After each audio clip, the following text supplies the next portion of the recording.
Ahora sí. Muy buenos días a todas y todos.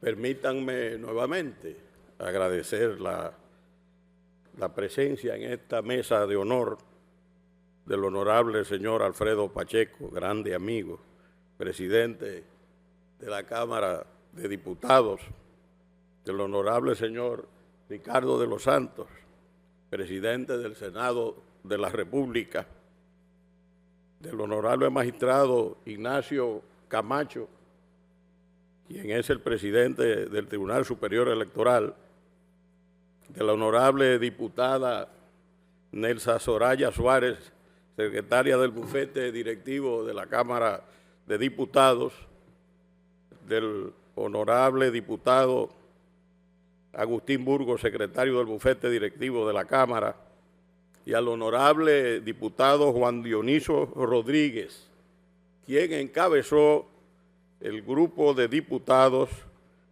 que propuso la resolución y el pergamino de reconocimiento.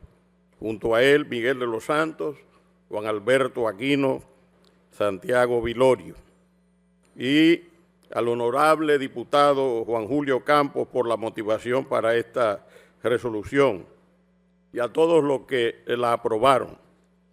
Un saludo especial a los excelentísimos señores embajadores del Reino de España, don Antonio Pérez Hernández, un gran amigo de la República Dominicana y un profundo admirador de Samaná, y a don Axel Cabrera Martínez, embajador de Chile, a doña Inca Matila, representante residente del Programa para las Naciones Unidas del Desarrollo, PNUD, que tanta ayuda y tanto soporte nos han brindado, al presidente de la FINJUS, Servio Tulio, vicepresidente de la FINJUS, Servio Tulio Castaño Espaillat, a juristas amigos que tengo aquí muchos.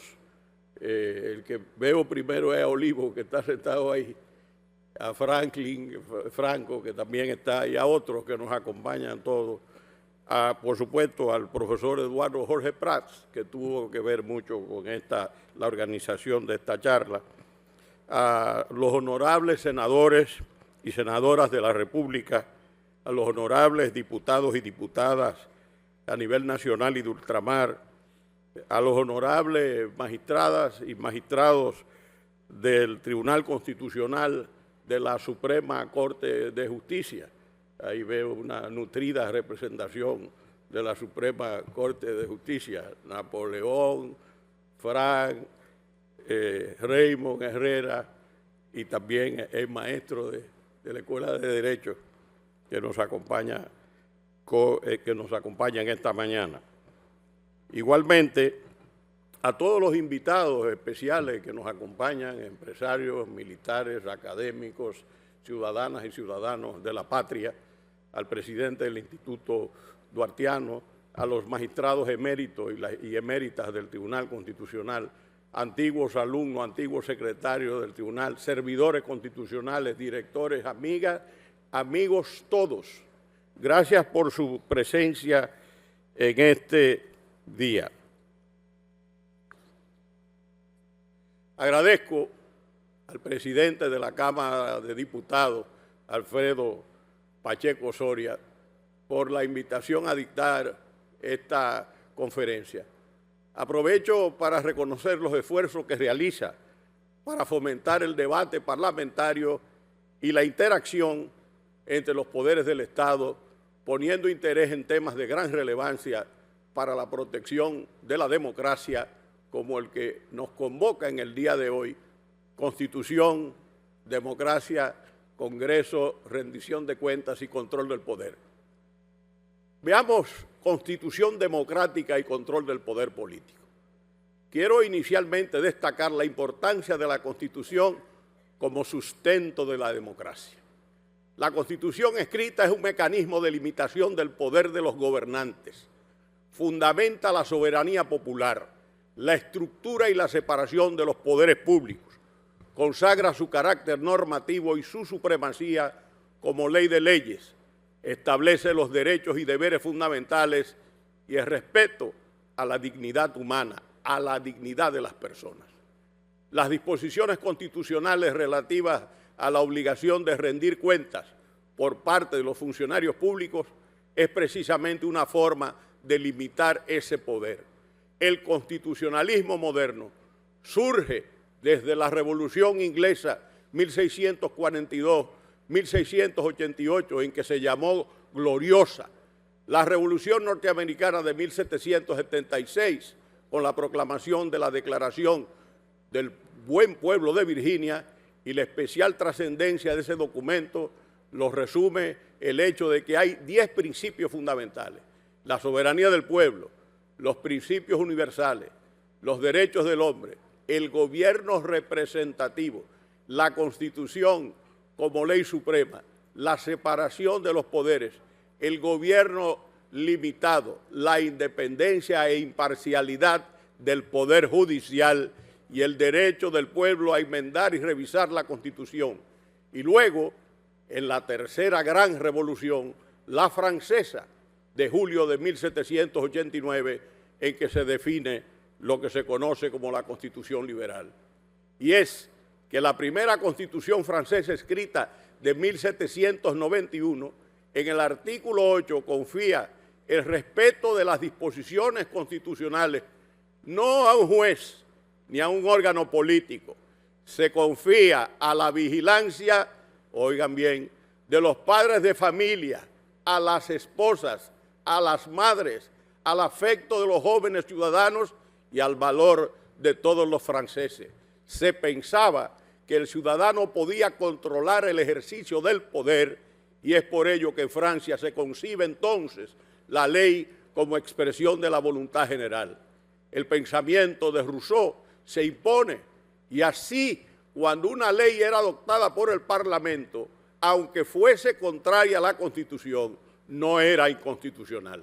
El principio de legalidad era en Francia uno de los pilares del Estado de Derecho. Ahora bien, el artículo 16 de la Declaración de los Derechos del Hombre y del Ciudadano de 1789 reza: una sociedad en la que no esté establecida la garantía de los derechos ni determinada la separación de los poderes no tiene Constitución, carece de Constitución.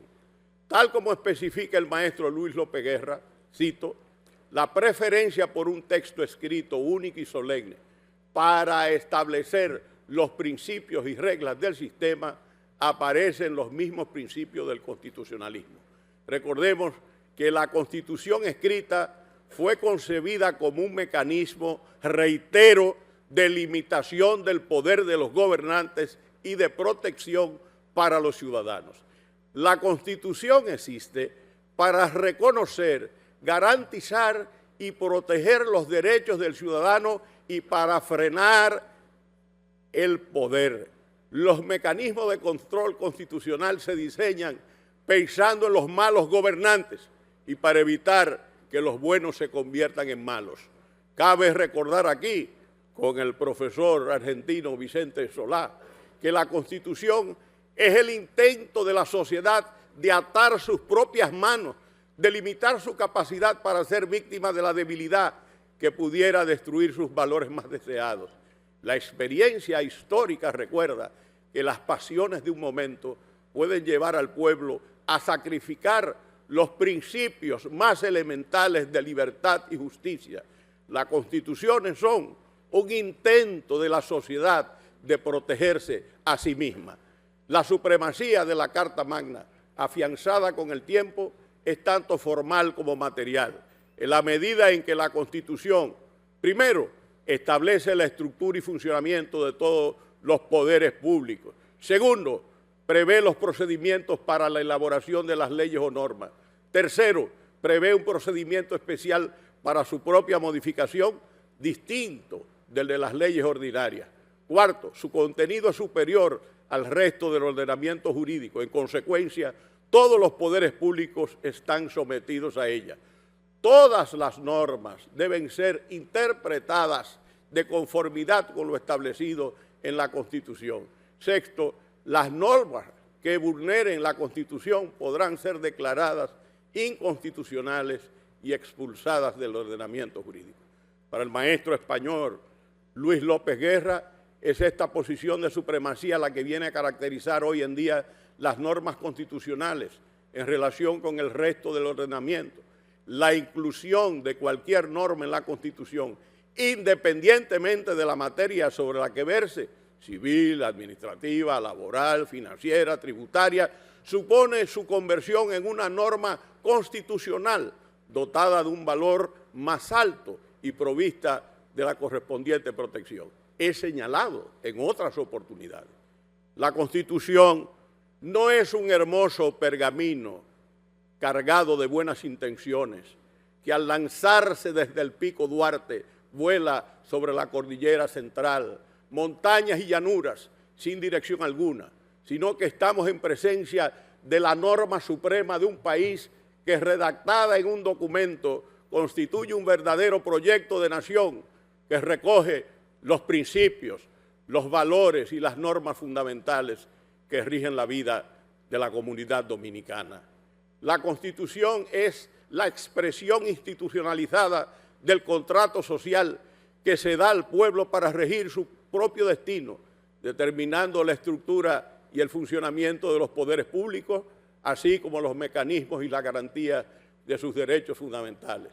Hasta la reforma constitucional dominicana de 1955, en la era de Trujillo, la Constitución apenas incluyó algunas disposiciones aisladas vinculadas a la regulación de las cuentas públicas, la tributación y la facultad del Congreso Nacional para contraer deudas sobre el crédito nacional, y solo se refirió a los dos pilares de la Constitución económica propios del liberalismo clásico: el derecho de propiedad, derecho de la Revolución burguesa francesa, y la libertad de empresa. Con el tiempo, la afirmación de estos derechos vino aparejada con un nuevo paradigma de Estado impulsado extraordinariamente en la primera Constitución Social Dominicana del 29 de abril del año de 1963 y que finalmente encontró su consagración en la reforma constitucional del 26 de enero de 2010, el Estado social y democrático de derecho que marcó un hito decisivo en la forma de entender la relación entre Constitución, Estado y economía. La democracia que la Constitución instituye en la cláusula del Estado social y democrático de derecho como prototipo del Estado constitucional contemporáneo es limitada para asegurar la protección de los derechos fundamentales, incluso contra la voluntad de la mayoría. Peter Aberle ha señalado, cito, la democracia dentro del Estado constitucional es por principio una democracia de división de poderes. Ningún órgano del Estado tiene el poder soberano. El modelo Estado constitucional se caracteriza por su principio de la supremacía de la Constitución. Aún más, la democracia del Estado constitucional no puede reducirse al gobierno de la mayoría, porque los derechos fundamentales en cuanto a dimensión sustantiva de la democracia operan como límites al poder de las mayorías que sustentan la actividad legislativa, pues de lo contrario, como diría el juez John Marshall, las constituciones serían absurdas tentativas por limitar un poder que por su propia naturaleza sería inimitable. Eso lo señaló el juez Marshall, presidente de la Corte Suprema de los Estados Unidos, en la famosa sentencia Marbury versus Madison en el año de 1803. Por su parte, el maestro Luigi Ferrajoli afirma que esta comprensión de la democracia constitucional va de la mano de un nuevo cambio de paradigma de la experiencia jurídica, la sumisión también del legislador a normas jurídicas positivas, como son los principios éticos políticos jurídicamente positivizados en las constituciones rígidas que están por encima de la legislación ordinaria. Las condiciones sustanciales de la validez de las leyes que en el paradigma del derecho jurisprudencial premoderno se identificaban con los principios del derecho natural y que en el paradigma paleopositivista del Estado legislativo de derecho habían sido removidas por el principio puramente formal de la validez como positivismo, penetran nuevamente en el paradigma del Estado constitucional del derecho bajo la forma de principios positivos de justicia contenidos en normas superiores a la legislación. Precisamente, con fundamento en esas concepciones dogmáticas, nuestra Constitución, desde la reforma de 2010, consagró en su texto mecanismos de contrapeso y control de los órganos de poder político. Los mismos se aprecian en el artículo 93 del texto sustantivo que otorga atribuciones al Congreso Nacional para legislar y fiscalizar al Poder Ejecutivo en representación del pueblo. El referido artículo 93.1 le otorga al Congreso Nacional, entre otras, las siguientes atribuciones generales en materia legislativa: votar anualmente la Ley de Presupuesto General del Estado, así como aprobar o rechazar los gastos extraordinarios para los cuales solicita un crédito el Poder Ejecutivo. Legislar cuanto concierne a la deuda pública y aprobar o desaprobar los créditos y préstamos firmados por el Poder Ejecutivo de conformidad con esta Constitución y las leyes. Aprobar o desaprobar los contratos que le somete el presidente de la República de conformidad con lo que dispone el artículo 128, numeral 2, literal D, así como las enmiendas o modificaciones posteriores que alteren las condiciones originalmente establecidas en dichos contratos al momento de su sanción legislativa. Aprobar o desaprobar los tratados y convenciones internacionales que suscribe el Poder Ejecutivo. Por su parte, el artículo 93.2 le confiere las siguientes atribuciones en materia de fiscalización y control. A. Aprobar o rechazar el estado de recaudación e inversión de las rentas que deba presentarle el Poder Ejecutivo durante la primera legislatura ordinaria de cada año, tomando como base el informe de la Cámara de Cuentas. B. Velar por la conservación y fructificación de los bienes nacionales en beneficio de la sociedad y aprobar o rechazar la enajenación de los bienes del dominio privado de la nación, excepto de lo que dispone el artículo 128, numeral 2, literal D. C. Citar a ministros, viceministros, directores o administradores de organismos autónomos y descentralizados del Estado ante las comisiones permanentes del Congreso para edificarlas sobre la ejecución presupuestaria y los actos de su administración. D. Examinar anualmente todos los actos del Poder Ejecutivo y aprobarlos si son ajustados a la Constitución y a las leyes. Nombrar comisiones permanentes y especiales a instancia de sus miembros para que investiguen cualquier asunto que resulte de interés público y rindan el informe correspondiente. F. Supervisar todas las políticas públicas que implemente el gobierno y sus instituciones autónomas y descentralizadas, sin importar su naturaleza y alcance. Asimismo, los artículos 94 y 95 otorgan al Congreso la facultad de invitar a los altos funcionarios de la nación para recabar informaciones sobre los asuntos de los cuales se encuentren apoderados, así como interpelarlos cuando así lo acordaren la mayoría de los miembros presentes a requerimiento de al menos 3 legisladores, pudiéndose, si fuera el caso, emitir un voto de censura en su contra y recomendar su destitución del cargo al presidente de la República o al superior jerárquico correspondiente por incumplimiento de sus responsabilidades. Las atribuciones constitucionales del Congreso consisten, además, en la responsabilidad de acusación en juicio político que corresponde precisamente a la Cámara de Diputados. Y claro, la Cámara de Diputados tiene atribuciones exclusivas. El artículo 83 constitucional consagra como atribución exclusiva de la Cámara de Diputados, 1, acusar ante el Senado a los y las funcionarios públicos elegidos por voto popular por el Senado y por el Consejo Nacional de la Magistratura, por la comisión de faltas graves en el ejercicio de sus funciones. 2. Someter al Senado a las ternas para la elección de los miembros de la Cámara de Cuentas, 2/3 partes de los presentes. 3. Someter al Senado las ternas del Defensor del Pueblo, suplentes y adjuntos por 2/3 partes de los presentes. Ahora bien, la Constitución de 2010 tuvo una consulta popular nacional como raíz, democrática y participativa. Aquí se habla en esta Constitución de la democracia participativa. Así, el ciudadano se convertía en el texto en una especie de corresponsable en el ejercicio de las prácticas democráticas. Las invitaciones a las cámaras legislativas, a las comisiones permanentes y especiales del artículo 94 de la Constitución. Una realidad. La iniciativa legislativa popular del artículo 97 constitucional.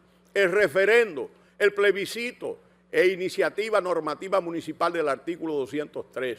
El Consejo Económico y Social, órgano consultivo del Poder Ejecutivo en materia económica, social y laboral del artículo 251. Y además el referendo aprobatorio de reformas constitucionales que recaigan sobre derechos, garantías fundamentales y deberes, el ordenamiento territorial y municipal, el régimen de la nacionalidad, de la ciudadanía y de la extranjería, el régimen de la moneda y sobre los procedimientos de reformas instituidos en la Constitución. Todo eso último en el artículo 272 de la Constitución. Es necesario destacar que la responsabilidad de consolidar la democracia dominicana como una democracia constitucional, cuyas líneas básicas están delineadas en esa especie de carta de ruta, de carta de navegación que constituye la Constitución de la República, no es exclusiva del Tribunal Constitucional. Nos corresponde a todos, funcionarios de la nación, empresarios, comunicadores, obreros, estudiantes, amas de casa,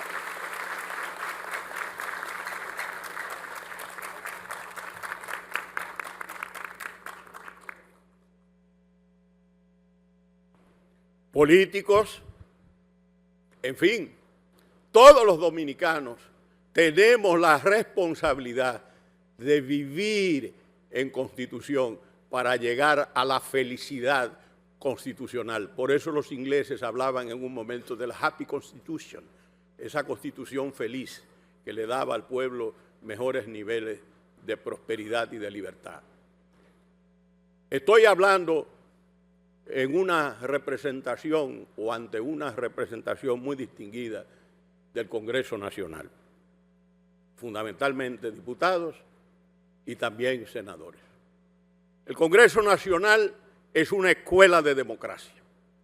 En el Congreso Nacional están representados los diferentes sectores de la sociedad, quienes aportan sus respectivos puntos de vista para arribar a decisiones en aras del bien común. Ello implica un nivel de responsabilidad del Poder Ejecutivo, del Poder Legislativo, del cual depende el éxito de las previsiones constitucionales. El Congreso Nacional es el órgano en que se expresa, como en ningún otro, el pluralismo político, porque están los votos de todos sus representados, no son los votos solamente de un partido o de una coalición de partidos. Por ello, el Congreso Nacional debe ser la primera escuela de democracia de la nación, la institución más admirada, garantía de estabilidad democrática. Este órgano debe proyectar en su justa dimensión una brillante presencia e influencia de los partidos políticos como instrumentos indispensables del Estado moderno, social y democrático de derecho, sin descuidar el contacto permanente con la ciudadanía. La labor y la imagen del Congreso depende esencialmente de ustedes, de los congresistas y particularmente los diputados, ya que son la mayoría de la Asamblea Nacional y deciden con su voto las reformas constitucionales.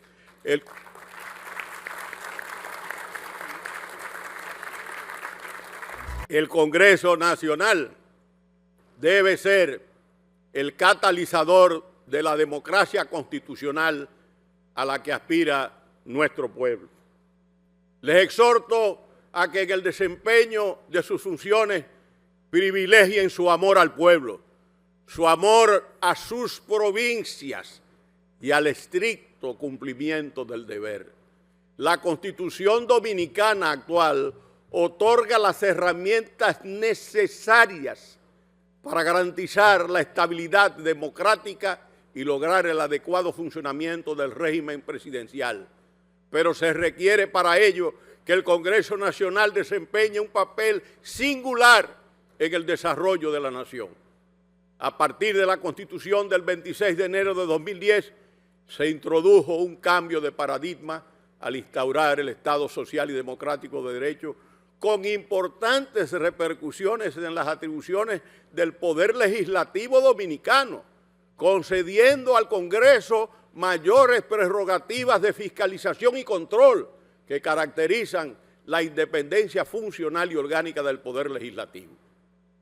Además, se otorgó atribuciones para controlar las actuaciones del Poder Ejecutivo. Podemos hablar entonces de un verdadero sistema de frenos y contrapesos entre los poderes del Estado para garantizar la estabilidad democrática y el desarrollo de nuestro país. Ustedes deben utilizar su derecho a la iniciativa legislativa como una poderosa arma para contribuir a la erradicación de la pobreza y al desarrollo nacional descentralizado y equilibrado, para que se repartan equitativamente los frutos del crecimiento en el marco de la justicia social.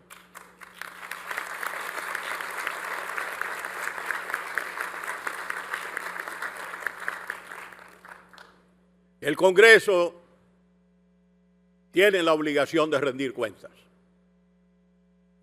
Para lograr la protección de los derechos fundamentales en el Estado social y democrático de derecho, es imprescindible que se establezcan mecanismos para asegurar el buen uso de los recursos o fondos públicos.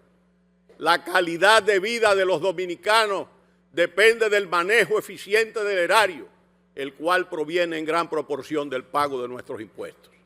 Los fondos públicos han sido definidos como todos los recursos financieros de carácter tributario y no tributario que se generan, obtienen u originan en la producción o prestación de bienes y servicios que las unidades ejecutoras o entidades públicas realizan con arreglo a la ley. El proceso en que todos los ciudadanos vigilan y evalúan el actuar de los servidores públicos en el manejo de dichos recursos es a lo que se ha denominado rendición de cuentas. La misma se realiza por medio de mecanismos de transparencia y fiscalización. Se ha afirmado que el origen de la rendición de cuentas puede hallarse en referencias egipcias o atenienses. Sin embargo, el concepto moderno se relaciona más con el reinado de Guillermo I en Inglaterra, cuando solicitó que los propietarios, los que tenían propiedades en su reino, rindieran cuenta de sus posesiones para evaluarlas y enlistarlas en los libros de Domesday. Para otros, es en el Federalista donde se plasmó el análisis más cercano al concepto de rendición de cuentas, pues aquí se hizo referencia a un sistema de gobierno representativo en Estados Unidos que consideraba herramientas para limitar sus diferentes ramas del poder. Así, la rendición de cuentas es un principio destacable de la teoría democrática porque encierra la participación ciudadana en la vigilancia de los gobiernos, dado que fueron estos ciudadanos que eligieron a sus representantes y estos a su vez son los que participan de las principales tomas de decisiones a través de las funciones públicas que le han sido encomendadas. La delegación de funciones que hacen los ciudadanos a sus representantes en las democracias está fundamentada en que la soberanía como decía Rousseau, reside en el pueblo. Juan Pablo Duarte, ese padre insigne de la patria dominicana, es el mejor ejemplo de dominicano honesto y responsable, quien honró estos principios cuando era general de brigada, comandante del departamento de Santo Domingo y miembro de la Junta Central Gubernativa, al ser designado el 21 de marzo de 1844 como oficial superior adjunto al general Pedro Santana para cooperar en la defensa de la patria en la agresión que nos han hecho los haitianos. Luego de un viaje a Sabana, Buey y Baní, a Duarte se le encomienda participar en la definición de un plan de ataque ofensivo al ejército haitiano por la oposición de este último, pero al no ponerse de acuerdo con el general Pedro Santana, que se encontraba acampado allí, decidió regresar a la ciudad de Santo Domingo. El patricio procedió a rendir cuentas luego de que la Junta Central Gubernativa, presidida por Tomás Bobadilla y Briones, le ordenara retornar a ocupar su posición de comandante de la Plaza de Armas de esta ciudad centenaria, efectuando una relación detallada de todos los gastos en los que incurrió, ninguno para su provecho personal, pues todos, absolutamente todos, consistieron en adquisición de raciones alimenticias para los miembros de su tropa, gastos misceláneos, entrega de recursos para el sustento de miembros de sus tropas y para encarar las enfermedades que padecieron algunos soldados y oficiales. El marco normativo nacional ha blindado el manejo transparente de los fondos públicos. En ello juega un papel preponderante el Congreso de la República. En el régimen presidencial se suele utilizar la denominación Congreso para referirse a las asambleas legislativas. Este régimen, como todos sabemos, surge en los Estados Unidos de Norteamérica con la primera constitución escrita moderna de septiembre del año de 1787, a partir de un proceso constituyente que decide la organización del Estado con base a un criterio racional. Por ello, en la ordenación de los poderes del Estado está presente la preocupación por limitar la primacía que pueda adquirir el Poder Legislativo. No es accidental que el Poder Ejecutivo haya sido investido de la potestad de vetar la legislación por criterios de consideración política, ni que temprano haya echado raíces el Judicial Review of Legislation, el Judicial Review, que es el control difuso de constitucionalidad como mecanismo jurisdiccional que limita los poderes normativos del Congreso, que es donde emanan las leyes, para asegurar la supremacía de la Constitución como high law o ley suprema del país. Una garantía esencial para el ejercicio de las funciones legislativas reside en el artículo 77, numeral 4 de la Constitución.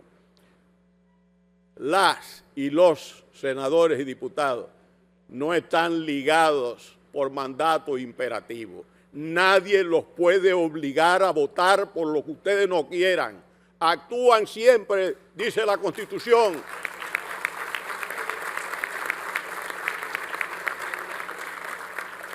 actúan siempre, dice la Constitución, con apego al sagrado deber de representación del pueblo que los eligió, ante el cual ustedes deben rendir cuentas. Es incuestionable que en los regímenes parlamentarios europeos se ha atenuado bastante la autonomía del Parlamento al quedar sujeto a una constitución normativa que en cuanto a expresión de la voluntad soberana del pueblo limita formal y materialmente las actuaciones independientemente de las limitaciones que genera la existencia de la Unión Europea. La evolución de los estados modernos ha traído consigo la institucionalización de mecanismos de control jurisdiccional que procuran asegurar que los actos parlamentarios o actos de administración sean cónsonos con los mandatos y límites que traza la Constitución, si bien existen diferencias apreciables en relación a cuáles actos parlamentarios pueden ser objeto de control jurisdiccional y cuáles parámetros pueden ser utilizados para ejercer tal control.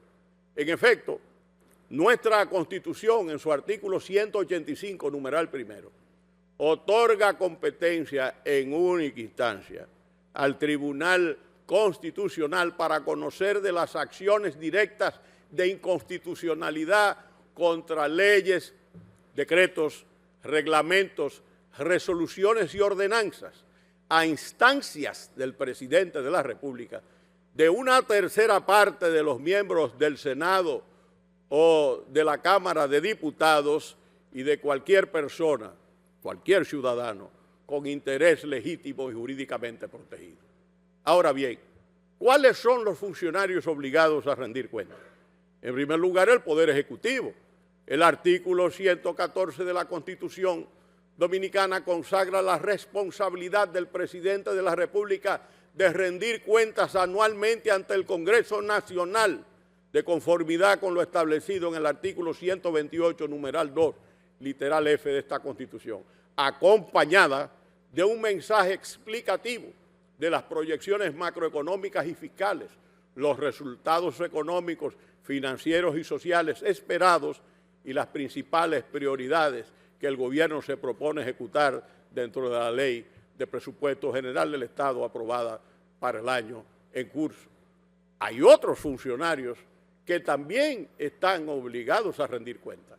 La Estrategia Nacional de Desarrollo 2030, contenida en nuestra Ley Orgánica 1.2, establece, cito, República Dominicana es un país próspero, donde las personas deben vivir dignamente, apegadas a valores éticos y en el marco de una democracia participativa que garantice el Estado social y democrático de derecho y promueve la equidad, la igualdad de oportunidades, la justicia social, que gestiona y aprovecha sus recursos para desarrollarse de forma innovadora, sostenible y territorialmente equilibrada e integrada y se inserta competitivamente en la economía global. Su primer eje estratégico plantea la conformación de eso que sabemos que está consagrado en el artículo 7 de la Constitución, un Estado social y democrático de derecho, con instituciones que actúan con ética, transparencia y eficacia al servicio de una sociedad responsable y participativa que garantiza la seguridad y promueve la equidad, la gobernabilidad, la convivencia pacífica y el desarrollo nacional y local. Para lograr lo propuesto en el referido primer eje estratégico, se ha planteado trabajar en el logro de 4 objetivos generales que a su vez se descomponen en objetivos específicos con las correspondientes líneas de acción a desarrollar. Los objetivos generales propuestos son los siguientes: administración pública eficiente, transparente y orientada a resultados, imperio de la ley y seguridad ciudadana, democracia participativa y ciudadanía responsable, y finalmente seguridad y convivencia pacífica. Sumado al anterior, la Ley 200-04 de libre acceso a la información también obliga a los funcionarios a rendir cuentas cuando en su artículo 4 establece será obligatorio para el Estado Dominicano y todos sus poderes, organismos y entidades indicadas en el artículo 1 de la presente ley, brindar la información que esta ley establece con carácter obligatorio y de disponibilidad de actuación permanente y las informaciones que fueran requeridas en forma especial por los interesados. Para cumplir esos objetivos, sus máximas autoridades están obligadas a establecer una organización interna de tal manera que se sistematice la información de interés público, tanto para brindar acceso a las personas interesadas como para su publicación a través de los medios disponibles. En el párrafo dice, la obligación de rendir información a quien la solicite se extiende a todo organismo legalmente constituido o en formación, en cuyo caso la información incluirá la identidad de los contribuyentes, origen y destino de los fondos de operación y manejo. Por su parte, la Ley 4108 de Función Pública también contempla en su artículo 4 como uno de los principios de la gestión pública la rendición de cuentas en el siguiente sentido: gestión institucional, conjunto de acciones de los órganos y entidades de la administración del Estado con el fin de garantizar su misión fundamental en los principios de eficiencia, eficacia, transparencia, honestidad, celeridad, participación, rendición de cuentas y responsabilidad en el ejercicio de la función pública. Pero la rendición de cuentas del legislador también está presente. Es importante destacar que en el artículo 92 de la Carta Sustantiva está contemplada la rendición de cuentas de los legisladores cada año a través de un informe de su gestión ante los electores que representan. Este deber se incorporó en el artículo 25, literal N del reglamento de la Cámara de Diputados del 2 de agosto de 2010 y establece rendir cuenta a sus electores anualmente, rendir cuenta de su gestión anualmente a sus electores y depositarla por ante la Secretaría General de la Cámara. Yo les exhorto a no dejar de cumplir con esa obligación por el respeto que le deben merecer sus electores y el juramento que hicieron al iniciar sus delicadas funciones. Este es un mecanismo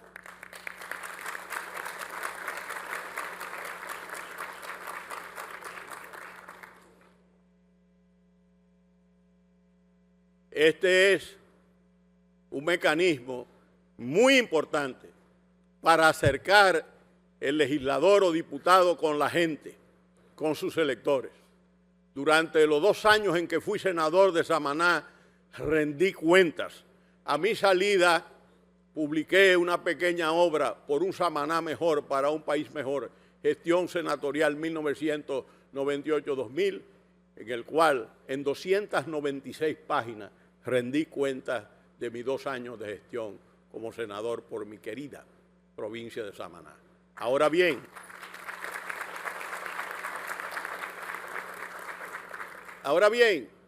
hay otros funcionarios que deben rendir cuentas.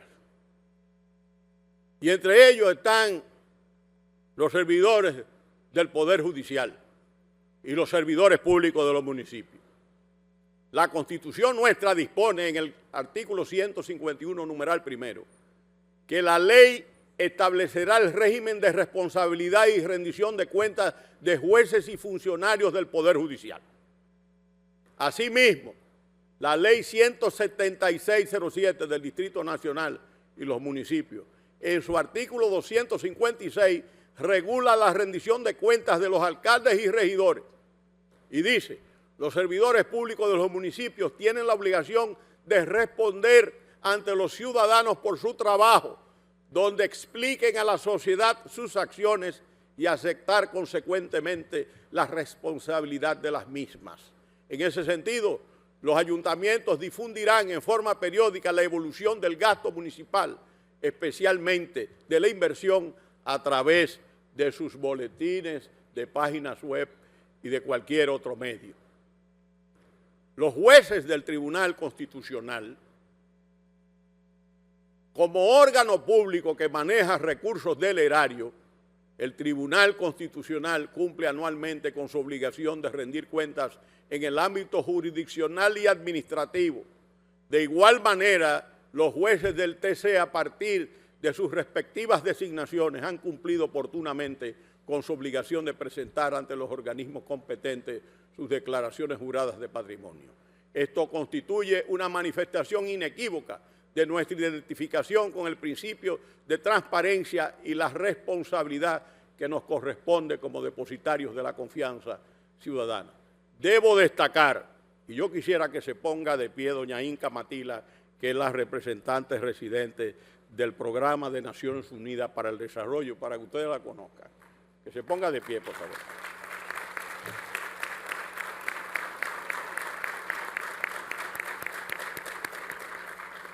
Quiero destacar que el Tribunal Constitucional contrata anualmente por concurso efectuado por el PNUD.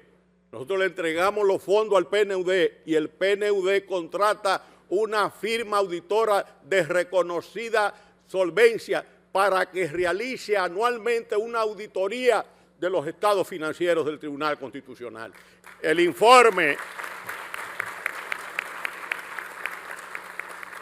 el informe de esta auditoría es sometido al Pleno del Tribunal para que tenga conocimiento y lo apruebe y para posteriormente ser remitido como se remite a la Cámara de Cuentas. Porque es bueno que se sepa que el Tribunal Constitucional, las compras que hace en su programación de compra, las realiza a través del PNUD para de esa manera proteger los recursos del contribuyente y que las comisiones no sean las reglas en la compra que hacen las entidades del Estado en la República Dominicana.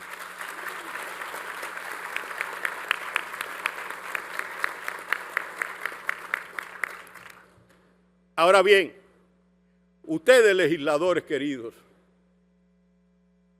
¿cuánto aprendí yo en el Senado?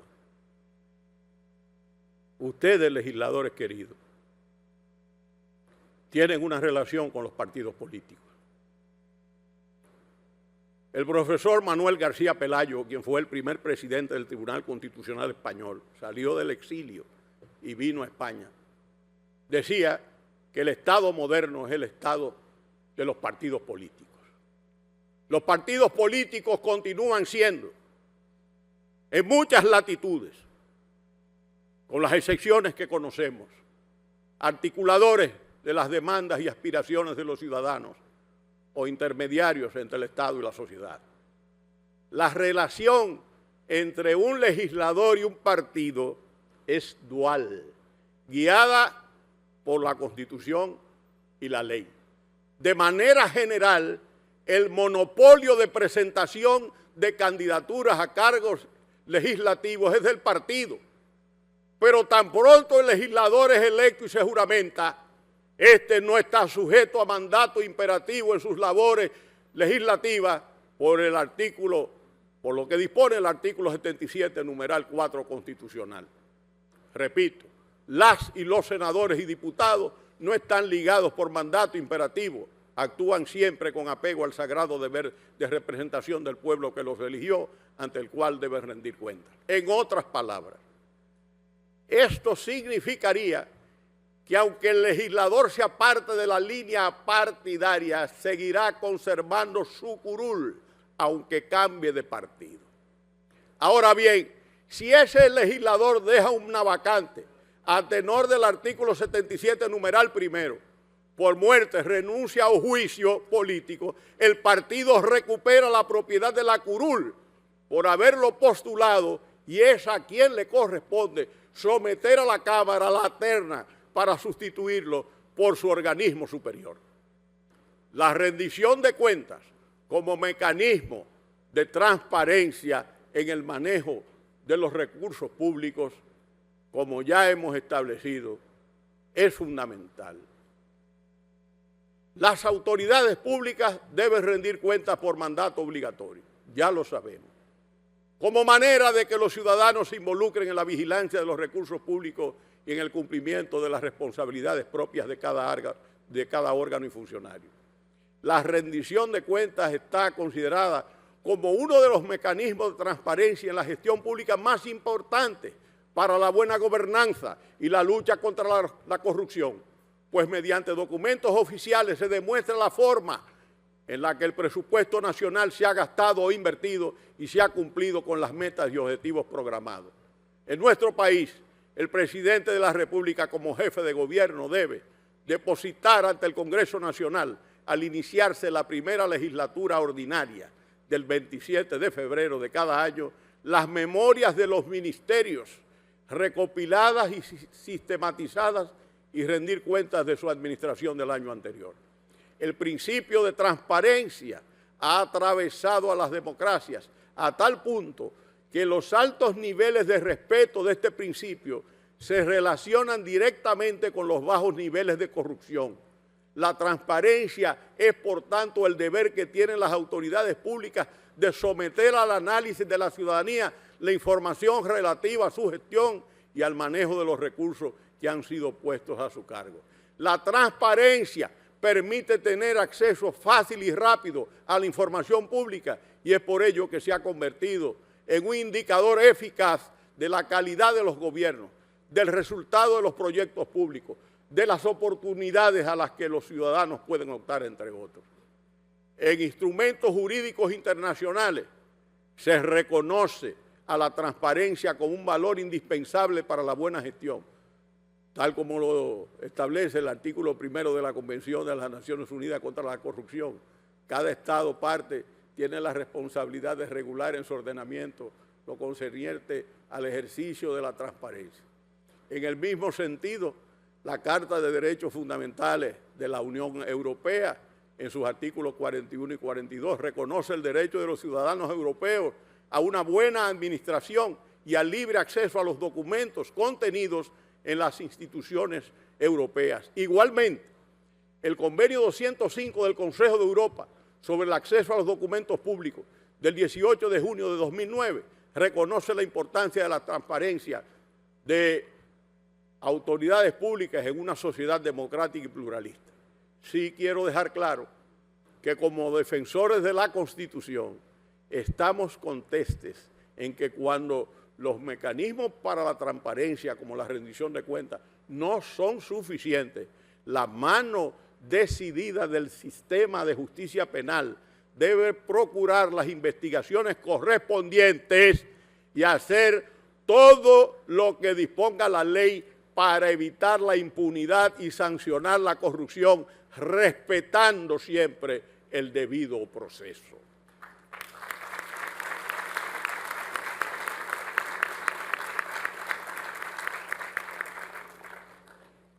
Yo me doy cuenta de que yo estoy terminando ya.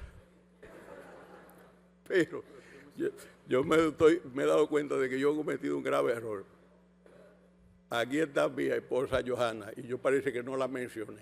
Como la tengo tanto presente, voy a pagar el precio hoy de eso.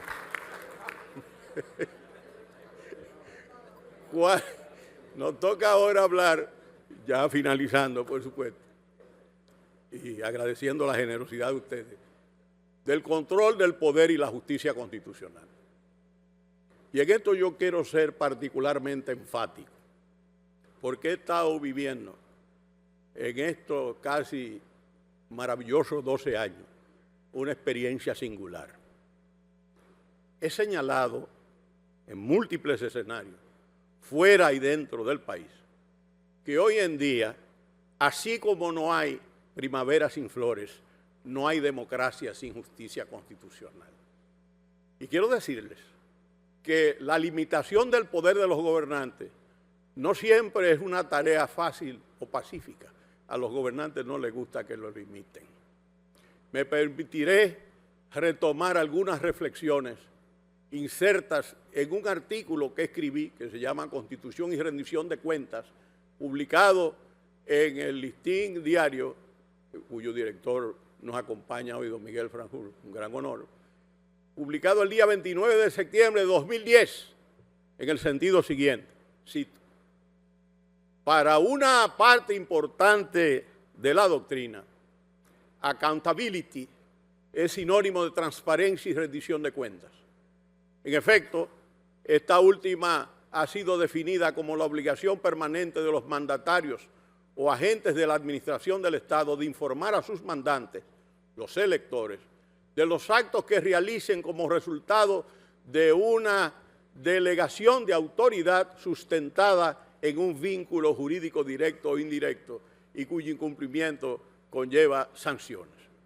Andrea Shedl considera que los tres pilares de la rendición de cuentas son la información, la justificación y la sanción. La información a los ciudadanos es una obligación que se viabiliza, por ejemplo, con el libre acceso a la información pública, eso lo sabemos. La justificación implica que las autoridades o mandatarios tienen que explicar y justificar sus actos. La sanción se constituye entonces en un castigo a quien incumple con sus obligaciones y deberes. Antes de finalizar, finalmente, debo recordar una verdad de perogrullo, y es que el Tribunal Constitucional, para que ustedes estén tranquilos, no solo ejerce el control jurisdiccional del Poder Legislativo y del Poder Ejecutivo, porque eso sería muy fácil, sino que por mandato constitucional del artículo 158, numeral 4, y del artículo 53 de la ley 13711, orgánica del TC, y de los procedimientos constitucionales, se le otorga al Tribunal Constitucional competencia para controlar y limitar la arbitrariedad del Poder Judicial, consagrando la revisión de las decisiones jurisdiccionales.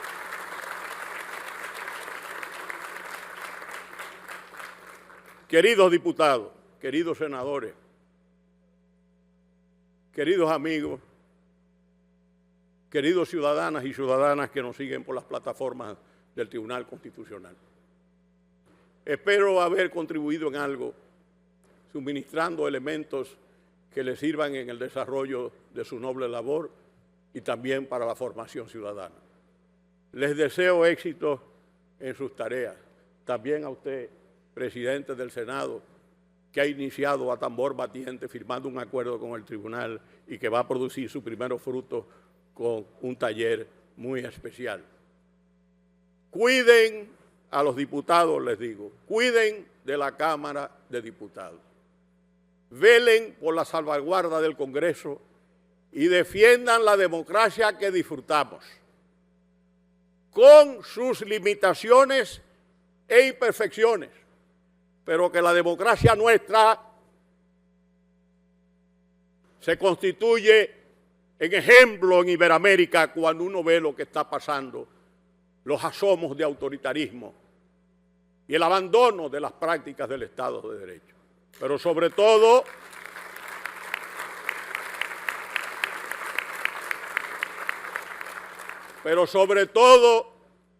cuiden de la República Dominicana, de su soberanía, de su bandera, de su himno y de su nacionalidad. Así como Dios es eterno, la República Dominicana será eterna, porque Dios es el soporte de la patria y de la libertad. ¡Viva la República Dominicana! Muchas gracias. Hola, hola.